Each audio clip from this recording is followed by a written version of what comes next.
Hello everyone, welcome to physics Acad. तो हम लोग शुरू करने जा रहे हैं फ्रॉम मोशन इन 1D, जिसको हम काइनेमेटिक्स भी बोलते हैं और कुछ बुक्स में मोशन इन 1D भी रहता है। ठीक है, तो let's start with motion in 1D।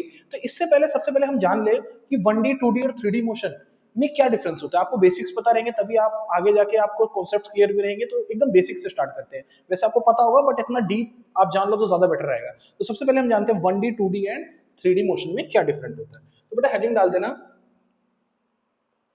1D motion and बीच में 2D मोशन और फिर हमारा 3D मोशन। ठीक है, तो आपको पता होगा बेटा कार्टेशियन एक्सिस में कितनी एक्सिस होती हैं, एक्स वाई जेड। आपको पता होगा ना, हम 3D देख सकते हैं, इससे ज्यादा एक्सिस, इससे ज्यादा डायमेंशन हम नहीं देख सकते। फोर्थ डायमेंशन टाइम को माना जाता है बट वो हायर लेवल फिजिक्स में इतना हम नहीं जानते। तो हम 3 डायमेंशन देख सकते हैं और तीनों डायमेंशन आपस में परपेंडिकुलर होती हैं। कैसी, आपको फिर से बना देता हूं मैं। देखिए, एक्स वाई जेड आपको इतना तो पता ही है। ठीक है, ये होगी एक्स और ये होगी हमारी एक्स, ये होगी वाई और ये होगी जेड। तो बेटा एक्स वाई जेड तीन कार्टेशियन एक्सिस होती है लाइक दिस। इसको मान लेते हैं हम एक्स ब्लैक वाली को, रेड वाई और ब्लू जेड। ये होगी हमारे 3 कार्टेशियन एक्सिस। क्या ऐसा होता है कि एक्स वाई जेड एकदम फिक्स होती है? ऐसा है कि एक्स नॉर्थ होगा या एक्स ईस्ट होगा या एक्स वेस्ट होगा? कुछ भी हो सकता है। हम X Y Z axis, 3 axis होती हैं कार्टेशियन, तीनों बस आपस में परपेंडिकुलर होती है। वो ऐसे भी हो सकती है लाइक दिस, या इसको मैं फिंगर से बनाता हूं लाइक दिस, या ऐसे भी हो सकती है, ऐसे भी रख सकते हैं। हम अपनी कन्वीनियंस के लिए कैसे भी कार्टेशियन एक्सिस को रख सकते हैं। जरूरी नहीं एक्स वाई जेड ऐसे हो। ठीक है, एक्स वाई जेड ऐसे भी हो सकता है, एक्स वाई जेड ऐसे भी हो सकता है, या आप एक एंगल पे भी एक्स वाई जेड रख सकते हैं। कार्टेशियन एक्सिस क्या होती है, अब आपको क्लियर हुआ होगा कि एक्स वाई जेड 3 एक्सिस होती है परपेंडिकुलर, बट हम उसको कैसे भी रख सकते हैं। कोई फिक्स नहीं है कि एक्स इसी डायरेक्शन में होगा, एक्स ऊपर भी हो सकता है, एक्स एंगल पे भी हो सकता है। बस क्या कंडीशन है कि तीनों आपस में परपेंडिकुलर होगा। तो आपको कार्टेशियन एक्सिस तो क्लियर हो गया होगा। ठीक है, तो 1D मोशन जानते हैं। तो 1D मोशन क्या होता है, इसकी डेफिनेशन लिखिए बेटा। 1D motion, 2D motion and 3D motion. तो 1D मोशन होता है when the motion of a body, when the motion of a body is described by the single axis,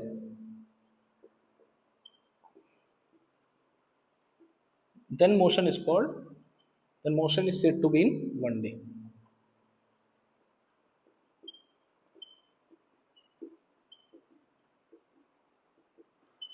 ठीक है, तो क्या कह रहा है, अगर कोई मोशन है उसको हम एक ही एक्सिस से डिफाइन कर सकते हैं, मतलब हमें दो, बाकी 2 एक्सिस उनकी जरूरत नहीं पड़ती, तो वो 1D मोशन होगा। जैसे बेटा कोई स्ट्रेट लाइन में चल रहा है, जैसे एक बॉडी है वो स्ट्रेट लाइन में चल रही है ऐसे एक, ठीक है, ऐसे जा रही है। तो अगर हम देखें तो हम बेटा इसको एक ही एक्सिस में तो देख सकते हैं। हम इसको क्या मान लेंगे, इस वाली एक्सिस को, इस वाली एक्सिस को हम एक्स एक्सिस मान लेंगे। ठीक है, तो क्या वो बॉडी या वो ऑब्जेक्ट किसी और एक्सिस में मूव कर रहा है, ऊपर जा रहा है या इधर जा रहा है? नहीं, वो एक ही एक्सिस में जा रहा है, एक ही डायरेक्शन में जा रहा है, उसी को हम एक्स मान लेंगे। और फिर हम उसकी पोजीशन बता सकते हैं कि यहाँ पे है तो वो एक्स इक्वल टू 1 पे, यहाँ 2 पे, यहाँ 3 पे, यहाँ 4 पे एंड सो ऑन, क्योंकि वो एक ही लाइन पे है। ठीक है, तो हम उसकी पोजीशन को देखने के लिए हमें कितनी एक्सिस की जरूरत पड़ रही है? एक, हम एक एक्स एक्सिस मान लेंगे, वाई जेड की जरूरत है ही नहीं क्योंकि वो वाई जेड में मूव ही नहीं कर रहा। तो उसी मोशन को हम 1D मोशन कहेंगे। तो बेटा ये वाला तो आपको क्लियर हुआ। अच्छा, ये वाला एक और देखो, जैसे कोई ऐसे गया तो 1D है। आप मानिए कोई बॉडी, ब्लू से बना रहा हूं मैं आपको, ऊपर गई तो वो क्या है, ये कोई ऑब्जेक्ट ऊपर जा रहा है तो वो क्या है, 1D की 2D, वो भी बेटा 1D है। क्यों?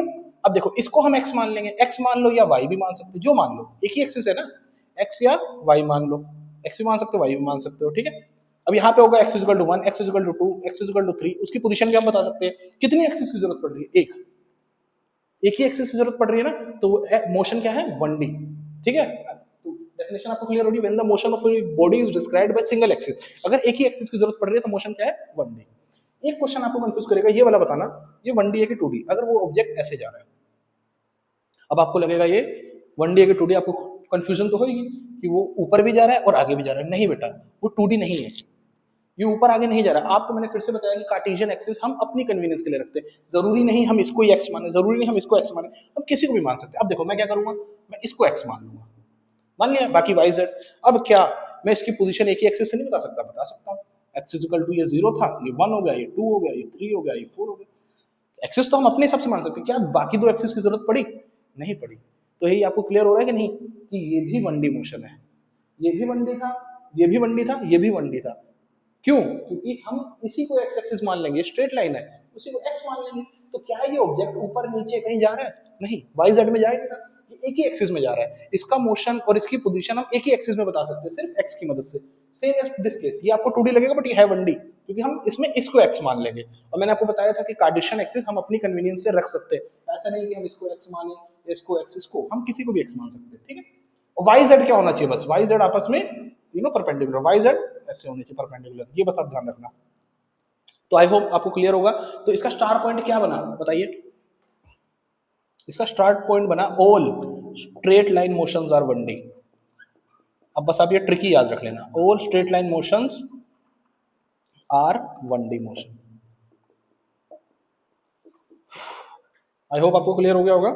All straight line motions are 1D motion, ये इंपॉर्टेंट ट्रिक है। अगर कहीं भी आपको स्ट्रेट लाइन मोशन दिख जाए, जैसे ये इधर स्ट्रेट लाइन में जा रहा है, तो वो 1D मोशन होगा। आई होप आपको 1D क्लियर हो गया होगा। इसको नोट कर लीजिए, फिर आगे बढ़ते हैं। तो चलिए बढ़ते हैं हम 2D मोशन की ओर। तो 2D मोशन की डेफिनेशन क्या होगी? बिल्कुल सेम रहेगी। When the motion of a body is described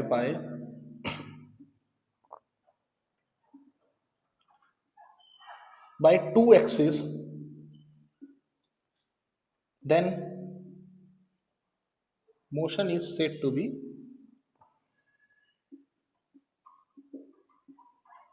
in 2D।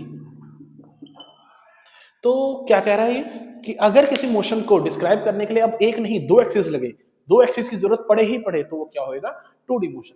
जैसे बेटा एग्जांपल देखो, ये मार्कर है, इसको मैंने फेंका और ये इधर आया, लाइक मोशन को देख रहे हो, इसको मैंने फेंका और ये इधर आया, ठीक है। तो ये कौन सा मोशन है वो मैं जानता हूँ, मैं आपको उसका बना के दिखाता हूँ। जैसे हम कोई चीज फेंकते हैं तो वो ऐसे जाती है, यही होता है ना।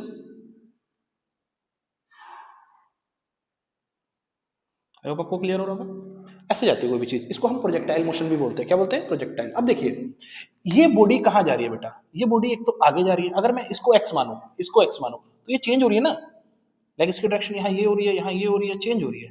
तो इसका मोशन, इसकी पोजीशन जानने के लिए हमें कितनी एक्सिस की जरूरत पड़ेगी? दो। ध्यान से देखिए, इसको हम मान लेंगे एक्स, क्या मान लेंगे? एक्स, और इसको वाई। क्या जेड की जरूरत पड़ेगी? नहीं। अब इसकी पोजीशन मुझे जाननी है, तो कैसे जानेंगे बेटा? देखो ये एक्स है, ये वाई है। अगर ये यहाँ पे कितने पे है, ये लाइक दिस पोजीशन, अब ये कितने पे है, तो कैसे जानेंगे? ये यहाँ पे है, तो ये x इजिकल टू कुछ सर्टेन वैल्यू पे होगा, और ये y इजिकल टू कुछ सर्टेन वैल्यू पे होगा। तो इसकी पोजीशन जानने के लिए हमें कितनी एक्सिस की जरूरत पड़ेगी? दो। एक एक्सिस में तो जान ही नहीं सकते क्योंकि स्ट्रेट लाइन है ही नहीं। और क्या z की जरूरत पड़ेगी? ना, z की जरूरत पड़ेगी नहीं, क्योंकि z में जा ही नहीं रहा, ये बस ऐसे जा रहा है। तो इस बार इसको दो एक्सिस की जरूरत पड़ेगी। तो ये है हमारा 2D मोशन। इजी है, आप समझ पा रहे हैं क्या कह रहा हूं मैं? लाइक x इजिकल टू ये हो गया 3, y इजिकल टू ये हो गया 4, तो ये आगे इसकी पोजीशन। इस पॉइंट पे ये कितनी पोजीशन पे है, तो ये x की कुछ वैल्यू होगी और इधर y की कुछ वैल्यू होगी। तो इसकी पोजीशन बताने के लिए हमें दो एक्सिस की जरूरत पड़ जाएगी। वैसे भी ये दो एक्सिस में जा रहा है, आप इसको खुद से देखिए लाइक दिस। एक बार रुकिए, मार्कर सेट कर दें। देखिए जैसे ये ऐसे जा रहा है, लाइक दिस, दिख रहा है ना। तो ये एक आगे जा रहा है और एक ऊपर जा रहा है, दो एक्सिस में जा रहा है ना, आगे ऊपर। देखिए ऐसे जा रहा है ना, तो आगे भी जा रहा है और ऊपर भी जा रहा है, तो दो एक्सिस में जा रहा है, तो ये 2D मोशन होता है। और बेटा और 2D की एग्जांपल क्या होता है? जैसे यहाँ पे एक मैंने चींटी है, लाइक वो इस चींटी होगी या छिपकली होगी, जो भी इस बोर्ड पे चल रही है, तो वो भी 2D है। कैसे? वो इधर जाएगी, इधर जाएगी, इधर जाएगी। तो मैं अगर इसको लाइक देखिए, इसको x मान लूंगा, इसको y मान लूंगा, और इस वाले को, ये हो गया हमारा x और ये हो गया हमारा y। तो क्या z में जा रही है ना, इससे उड़ के इधर थोड़ी आ जाएगी, इसी भी तो रहेगी ना इस बोर्ड पे। तो इस बोर्ड पे जो भी मोशन करेगी वो 2D रहेगी, कोई भी हो, लाइक वो इधर चल रहा है, इधर चल रहा है, कैसे भी चल रहा है, देखो वो एक्स वाई में रहेगा, वो जेड में जा ही नहीं रहा। जेड के में जाने के लिए उसको इधर से इधर आना पड़ेगा बाहर, समझ रहे हो ना। तो all motion in a plane are, इसका स्टार पॉइंट आ गया, motion in a plane is always 2D। और इसका एग्जांपल और क्या है? प्रोजेक्टाइल मोशन भी है, वो हम आगे जानेंगे। वही है प्रोजेक्टाइल मोशन जो मैंने बनाया। ठीक है, तो आई होप आपको ये क्लियर हो गया होगा। ठीक है, तो हमने क्या जाना 2D मोशन में, अगर मोशन को डिस्क्राइब करने के लिए दो एक्सिस की जरूरत पड़ जाए तो वो 2D मोशन होगा। तो और इसका स्टार पॉइंट है motion in a plane, plane में अगर मोशन है तो वो 2D रहेगा। जैसे हम चल रहे हैं वो भी 2D है, हम उड़ थोड़ी रहे, हम या तो एक्स में जाएंगे या तो वाई में जाएंगे, जेड में तो नहीं जा रहे ना। समझ पा रहे हो बात? मैं जैसे चल रहा हूँ तो या तो आगे जाऊंगा या इधर जाऊंगा, एक्स वाई, इसी में क्या जेड में जाऊंगा नहीं, तो हम लोग जो चल रहे हैं वो भी 2D है। ठीक है, तो 3D मोशन के बारे में जानते हैं, इसको नोट कर लीजिए तब तक मैं रब करूँ। तो चलिए बढ़ते हैं हम 3D मोशन की ओर। तो 3D मोशन की डेफिनेशन क्या होगी? बिल्कुल सिमिलर रहेगी। When the motion of a body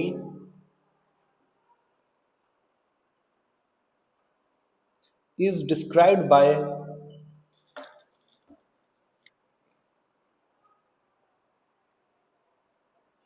all three axes, जितनी भी एक्सिस है तीनों X Y Z, then motion is said to be in 3D, motion 3D में होगा। एग्जाम्पल, जैसे बेटा एक्स वाई जेड तीनों एक्सिस आ जाए, एक्स वाई जेड तीनों, तो अगर कोई बी फ्लाई कर रही है, जो समझ रहे हो मक्खी उड़ती है, तो आगे भी जाती है, इधर भी जाती है और ऊपर भी जाती है, वो उड़ भी सकती है। लाइक जो उड़ने वाली मतलब बीज हैं, बींग्स हैं, वो सब क्या आएंगे 3D मोशन में। तो बी फ्लाई क्या आ जाएगा एग्जाम्पल हमारा 3D मोशन। और 3D का मोशन बताओ, और आप बताओ कुछ डेली लाइफ। जैसे बेटा हम कोई चीज फेंकते हैं क्रिकेट में, लाइक सिक्स मारते हैं, ऐसे जाता है ना, तो वो 2D होता है क्योंकि वो ऐसे जा रहा है, देखिए ध्यान से, देख रहे हैं ऐसे, वो बस आगे और ऊपर जा रहा है, इधर नहीं जाता। ठीक है ना, जब हम क्रिकेट में लाइक सिक्स पढ़ता है तो वो 2D मोशन में आता है। तो 3D क्या होता है बेटा? एक दो एग्जांपल आपको डेली लाइफ की ओर दे रहा हूँ। क्रिकेट की बॉल जब स्विंग करती है ना, जैसे वो ऊपर भी जा रही है, जब क्रिकेट की बॉल पड़ती है, बॉलिंग करते हैं ना बॉलर, तो वो आगे भी जा रही है, ऊपर भी जा रही है और तीसरी डायरेक्शन में भी जा रही है, तो वो क्या कर रही है लाइक दिस। समझ पा रहे हैं आप? तो उसे हम बोलते हैं 3D मोशन। देख रहे हैं जैसे आगे तो जा रही है बॉल, ऊपर भी जा रही है और कभी कभी डायरेक्शन चेंज कर लेते हैं, तो वो स्विंग क्या होती है, क्रिकेट की बॉल स्विंग होती है वो 3D में आता है। फुटबॉल में भी आप लोगों ने देखा वो कर्व मारते हुए, अगर आप फुटबॉल खेलते होगे, लाइक हवा में डायरेक्शन चेंज करती है, वो भी 3D में आती है। जैसे वो ऊपर तो जा रही है फुटबॉल, आगे भी जा रही है, ऊपर आगे एंड स्विंग हो रही है, कर्व ले रही है इधर को, तो वो भी 3D में आती है। तो क्रिकेट की बॉल स्विंग और फुटबॉल का कर्व भी 3D मोशन में आता है। आई होप आपको ये तीनों क्लियर हो गया होगा, motion in 1D 2D 3D। और मुझे लगता है आपको पता नहीं होगा पहले ये कि क्या होता है। लोगों को लगता है कि लाइक ऐसे कोई चीज सीधी जा रही है तो वो 2D है, वो 2D नहीं, वो 1D है। All straight line motion are 1D, अगर मोशन स्ट्रेट लाइन में है तो वो 1D होगा, याद रखना। बाकी आपको क्लियर ही हो गया होगा, तो इसको नोट कर लीजिए, फिर हम आगे बढ़ते हैं मोशन एंड रेस्ट की तरफ। ठीक है, तो बढ़ते हैं हम रेस्ट एंड मोशन की तरफ। तो बेटा रेस्ट क्या होता है, मोशन क्या होता है, ये भी जानना आपके लिए जरूरी है। जैसे मैं यहाँ खड़ा हूँ या आप कहीं बैठे हो, तो आप रेस्ट में हो कि मोशन में? आपको लगेगा तो आप रेस्ट में हो, बट आप मोशन में भी तो हो सकते हो। जैसे अर्थ है, अर्थ क्या है, घूम रही है। अगर कोई पर्सन स्पेस से देखेगा तो अर्थ घूम रही है, तो आप भी तो अर्थ के साथ घूम ही रहे हो ना, तो आप तो मोशन में आ गए। और अगर कोई पर्सन यहाँ से देखेगा, लाइक सामने खड़े हो गए, तो उसके लिए मैं क्या हूँ, रेस्ट में। तो रेस्ट एंड मोशन क्या है बेटा, ये जानना बहुत कॉम्प्लिकेटेड हो जाता है कि आप रेस्ट में है कि मोशन में है, आप बता ही नहीं सकते ना। जैसे ट्रेन में दो लोग बैठे हैं, तो मेरे बगल में जो बैठा है वो मेरे लिए रेस्ट में है ट्रेन में, बट अगर कोई बाहर से देखेगा तो उसके लिए वो मोशन में है, इवन मैं भी मोशन में हूँ। तो रेस्ट एंड मोशन क्या है ये जानने के लिए सबसे पहले जरूरी है, अगर आपसे कभी कोई पूछे कि ये रेस्ट में है कि मोशन में, तो आपको बताना है कि किसके रिस्पेक्ट में। फ्रेम ऑफ रेफरेंस क्या है, कौन देख रहा है, ऑब्जर्वर कौन है, ये जानना बहुत जरूरी है। जैसे आपसे कोई पूछे मैं रेस्ट में क्यों मोशन में, तो आपको ये पूछना है कि ऑब्जर्वर कौन है। ऑब्जर्वर अगर स्पेस में है तो उसके लिए मैं मोशन में हूँ, और ऑब्जर्वर ऑब्जर्वर अगर यहीं खड़ा है तो उसके लिए मैं रेस्ट में हूँ। तो रेस्ट एंड मोशन हम तभी बता सकते हैं कि जब तक हम फ्रेम ऑफ रेफरेंस और ऑब्जर्वर एक ही बात है, हम डिफाइन नहीं कर देते। ठीक है, आई होप आपको क्लियर हुआ होगा। तो डेफिनेशन लिखते हैं, रेस्ट एंड मोशन। तो रेस्ट की डेफिनेशन होती है, when the position of a body when the position of a body doesn't changes with time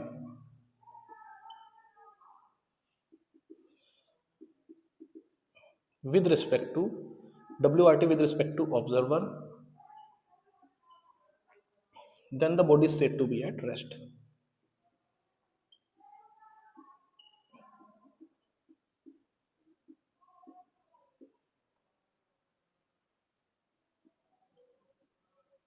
ठीक है, वो कह रहा है अगर किसी बॉडी की पोजीशन चेंज नहीं हो रही टाइम के साथ, अगर कोई मार्कर है लाइक दिस, वो यहाँ है और वो यहीं है टाइम के साथ किसी ऑब्जर्वर की रिस्पेक्ट में, तब वो मार्कर रेस्ट में है।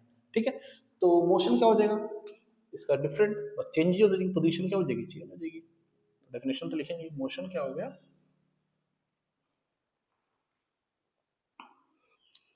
when the position for body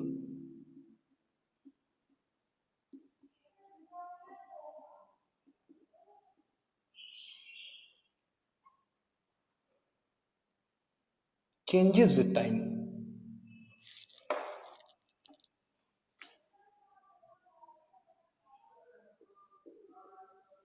अगर पोजीशन चेंज करे with time with respect to W R T, observer भी हो सकता है और फ्रेम ऑफ रेफरेंस भी बोल सकते हो आप, दोनों एक ही बात है। फ्रेम ऑफ रेफरेंस मतलब कहाँ से देख रहे हैं, ठीक है, और उसको ऑब्जर्वर भी बोल रहे हैं, एक ही बात है, आप समझ रहे हो।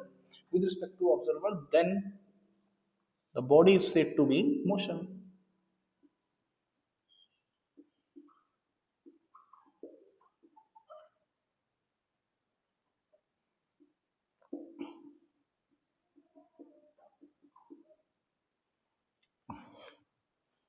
ठीक है, तो हमारा हो गया रेस्ट ऑफ मोशन। रेस्ट में क्या है, बॉडी की पोजीशन चेंज नहीं हो रही विद रिस्पेक्ट टू टाइम। जैसे ये मार्कर है लाइक दिस, देख रहे हो, मैं इसको देख रहा हूँ तो इसकी पोजीशन टाइम के साथ चेंज नहीं हो रही, ये यहीं का यही है, तो ये रेस्ट में है। लेकिन इसकी पोजीशन चेंज हो रही है टाइम के साथ लाइक दिस, और मैं इसको देख रहा हूँ, तो मैं भी देखते हुए इसको ऐसे देख रहा हूँ ना लाइक दिस, तो इसकी पोजीशन चेंज हो रही है टाइम के साथ, तो ये मोशन में है। तो आई होप आपको क्लियर हो गया होगा।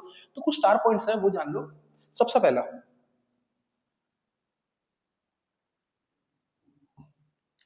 रेस्ट एंड मोशन आर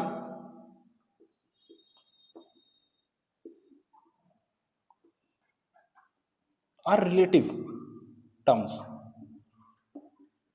इसका मतलब क्या बेटा, कि अगर कोई बॉडी रेस्ट पे है तो वो मोशन पे भी हो सकती है, साथ ही साथ डिपेंड करता है ऑब्जर्वर कौन है। लाइक हम, मैं अगर यहाँ खड़ा हूं तो मैं रेस्ट पे हूँ आप लोगों के लिए, आप अगर सामने से देख रहे हो, लेकिन वही कोई अगर स्पेस से देख रहा है मुझे, तो उसके लिए मैं मोशन हूँ, क्योंकि अर्थ घूम रही है तो मैं भी तो अर्थ के साथ घूम रहा हूँ ना, और सन के चक्कर लगा रही है तो मैं भी तो सन के चक्कर लगा रहा हूँ साथ में ना, तो उसके लिए मैं क्या आ गया, मोशन में। और आपके लिए मैं रेस्ट में, तो rest and motion relative terms है। ठीक है, और दूसरा एग्जांपल आप लेते हो, आप ट्रेन में बैठे, जैसे जैसे मैं ट्रेन में बैठा हूँ, मेरे साथ में कोई है, तो वो पर्सन मेरे लिए रेस्ट पे है। चाहे ट्रेन चल रही हो तो मेरे लिए तो रेस्ट है ना, वो मेरे बगल में ही है, चाहे टाइम कितना भी पास करो बगल में ही है। लेकिन वही अगर हम बाहर देख रहे हैं, हम बाहर देख रहे हैं और बाहर से कोई बैठा हुआ इंसान हमें देख रहा है, तो हम ट्रेन के साथ आगे जा रहे हैं, तो हम किस में आगे, उसके लिए मोशन में। इवन एक चीज और देखो, अगर कोई बाहर प्लेटफॉर्म पे बैठा है और मैं उसको देख रहा हूँ, ट्रेन चल रही है, तो वो मुझे लगेगा कि वो पीछे जा रहा है, तो वो भी मोशन में है मेरे लिए। आप समझ रहे हो, भले ही वो प्लेटफॉर्म पे बैठा है, आप समझिए बात को, प्लेटफॉर्म पे वो बैठा हुआ है किसी सीट पे, लेकिन ट्रेन चल रही है और हम उसे देख रहे हैं, तो हम कैसे देखते हैं, वो पीछे जा रहा है, वो हमारे लिए मोशन में है। इवन आप देखना पेड़, आप ट्रेन में बैठते हो तो पेड़ कैसे लगते हैं, पीछे जा रहे हैं, लगता है ना। पेड़ भले ही फिक्स है अपनी, पेड़ चल तो सकते नहीं आपको पता है, लेकिन पेड़ भी हमारे लिए मोशन में है। ये बहुत रिलेटिव टर्म्स, आप समझ पा रहे हो कि नहीं, समझना बहुत इंपॉर्टेंट है कि पेड़ हमारे लिए मोशन में है। क्योंकि आप समझो, पेड़ वहां है लाइक दिस, तो पेड़ पीछे जा रहा है तो मैं इसको ऐसे देख रहा हूँ लाइक दिस, देख रहे हो ना आप ट्रेन में देखते हो नहीं पेड़ को जाते हुए, पेड़ पीछे जाते हुए लगते हैं, तो वो भी मोशन में है, भले ही पेड़ कभी मूव नहीं करता, बट हमारे लिए वो मोशन में है। तो आई होप आपको रेस्ट एंड मोशन क्लियर हो रहा होगा। एक और स्टार पॉइंट है, वो भी जान लीजिए।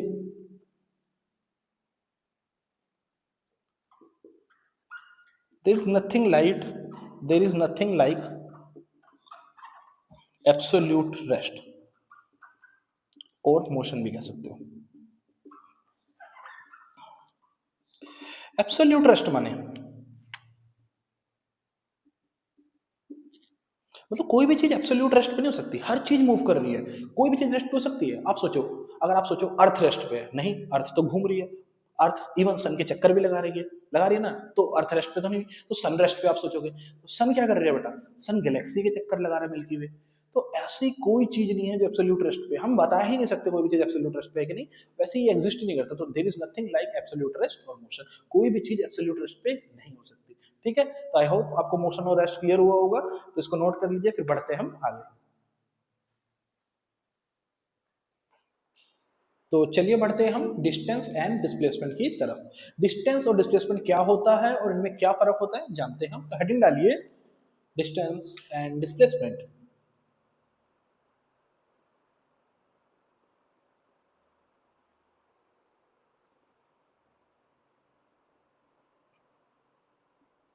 डिस्टेंस डिस्प्लेसमेंट, ठीक है। तो डिस्टेंस की डेफिनेशन क्या होती है बेटा? The actual path covered by a body, the actual path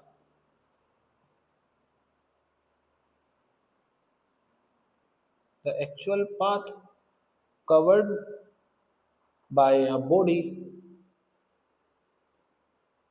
is called distance. ठीक है? और डिस्प्लेसमेंट क्या होती है? The shortest path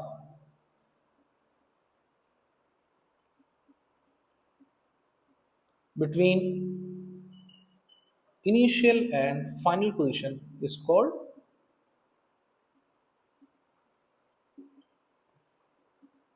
displacement.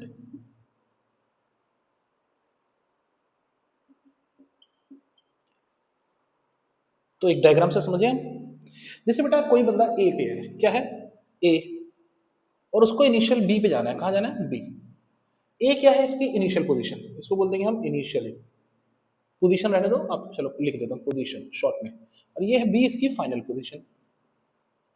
ठीक है? ए से बी जाना है, तो बेटा शॉर्टेस्ट पाथ क्या है? वो सीधा चला जाए। कैसे चला जाए? सीधा। तो ये है इसकी डिस्प्लेसमेंट। क्या है? डिस्प्लेसमेंट। और अगर वो मान लो ऐसे जा रहा है, ऐसे जाके घूम के यहाँ चला गया, है ना? अब वो ऐसे गया, तो ये इसका हो गया डिस्टेंस। डिस्टेंस तो एक्चुअल पाथ है। क्या है? Actual path. तो शॉर्टेस्ट क्या है? डिस्प्लेसमेंट। तो आई होप आपको क्लियर हो रहा होगा कि डिस्टेंस क्या है? Actual path covered by body, और डिस्प्लेसमेंट क्या है? Shortest path covered by body. जैसे समझते हैं, अगर आपको डॉक्टर ने बोला है कि दिन में 10 किलोमीटर चलना है, तो आप पार्क में गए और आप रैंडम चल रहे इधर उधर 10 किलोमीटर, तो वो आपका डिस्टेंस है बेटा। आपने ओवरऑल 10 चला। लेकिन आपसे अगर कोई पूछे कि आपका घर कितनी दूर है, तो आप क्या बताओगे? जैसे कुछ लोग, मेरा घर है यहाँ से अगर शॉर्टेस्ट देखे तो 2 किलोमीटर, लेकिन मैं घूम के जा रहा हूँ 4 किलोमीटर भी जा सकता हूँ, तो मेरा घर 4 किलोमीटर दूर थोड़ी हो गया। जैसे दिल्ली से लखनऊ 500 किलोमीटर दूर है। अब किसी का मन करे कि वो दिल्ली से लाइक भोपाल होके घूम के लखनऊ जाए, तो क्या 500 रहेगा? नहीं।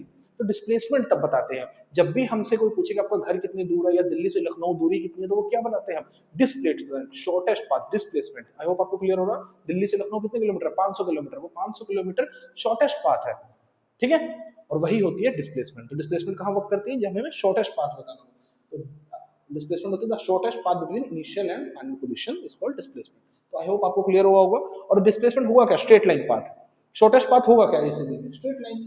ठीक है? और कोई पाथ तो हो ही नहीं सकता इसी में। स्ट्रेट लाइन में जो होगा वो डिस्प्लेसमेंट होगा। ठीक है? और डिस्टेंस है actual path covered by a body. चलो एक और चीज और जानते हैं, दोनों की ऐसा यूनिट क्या है? अब दोनों लेंथ है, दोनों क्या है? लेंथ। तो बेटा क्या होगी? मीटर होगी। Metre, M. ठीक है? लेकिन एक फर्क है, एक फर्क है, वो है डिस्टेंस जो होती है वो स्केलर क्वांटिटी होती है। क्या होती है? Scalar quantity. डिस्टेंस होती है स्केलर क्वांटिटी, इसकी डायरेक्शन नहीं होती डिस्टेंस, क्योंकि actual path covered by body वो कहीं भी जा रहा है, बस हमें उसे कैलकुलेट करने की कितना चल रहा है। जैसे हम रैंडम चलते हैं स्मार्ट वॉच लगा के, कितने किलोमीटर चले पूरे दिन में, होता है ना? वॉकिंग डिस्टेंस बताता है, मोबाइल में भी बताने लगे। वो क्या है? डिस्टेंस। हम रैंडम चल रहे हैं, उसकी कोई डायरेक्शन नहीं होती, बट डिस्प्लेसमेंट की डायरेक्शन होती है। डिस्प्लेसमेंट क्या होती है बेटा? Vector quantity. Vector quantity. क्यों? अब देखिए, लाइक डिस्प्लेसमेंट हम जा रहे थे ए से बी। डिस्प्लेसमेंट कहां से कहां? ए से बी। तो ए से बी की डायरेक्शन क्या है? ये, और यही डायरेक्शन तो रह रही है। देखो एक ही डायरेक्शन रह रही है ना हमेशा, तो इसकी डायरेक्शन भी हम बताएंगे। दिल्ली से लखनऊ जा रहे हैं हम, तो उसकी डायरेक्शन क्या होगी? ईस्ट की तरफ। तो डायरेक्शन भी तो है ना। डिस्प्लेसमेंट डायरेक्शन वेक्टर क्वांटिटी होती है, क्योंकि उसमें डायरेक्शन भी होती है। जैसे दिल्ली से मुंबई जाना है, तो क्या होता है? साउथ होता है नियर आउट, मतलब नॉर्मली साउथ होता है दिल्ली से मुंबई। तो दिल्ली से मुंबई डिस्प्लेसमेंट कुछ वैल्यू होगी कुछ किलोमीटर में, और direction will be south.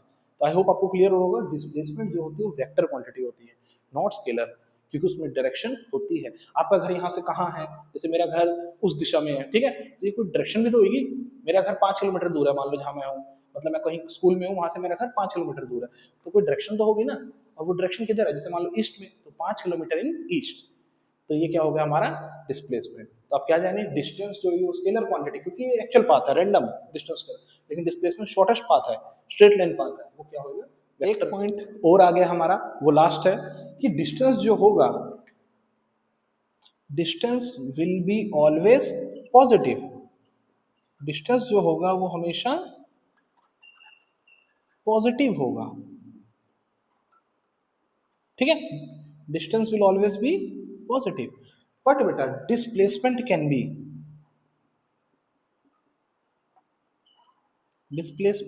B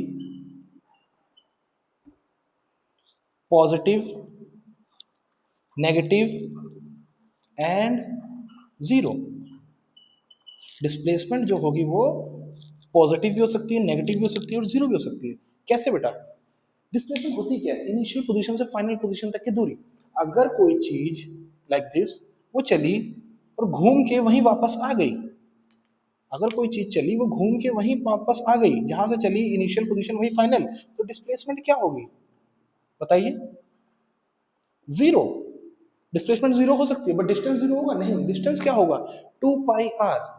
I hope आपको क्लियर होगा। डिस्प्लेसमेंट जीरो हो जाएगी बट डिस्टेंस 2πr। जैसे एक चीज और एग्जांपल देखते हैं, ये मार्कर है, मैंने ऊपर फेंका, ये वापस आ गया, लाइक देखिए यहां से फेंका यही वापस आया, तो इसकी डिस्प्लेसमेंट क्या होगी? जीरो। ये यहीं से शुरू हुआ यहीं आ गया, ठीक है।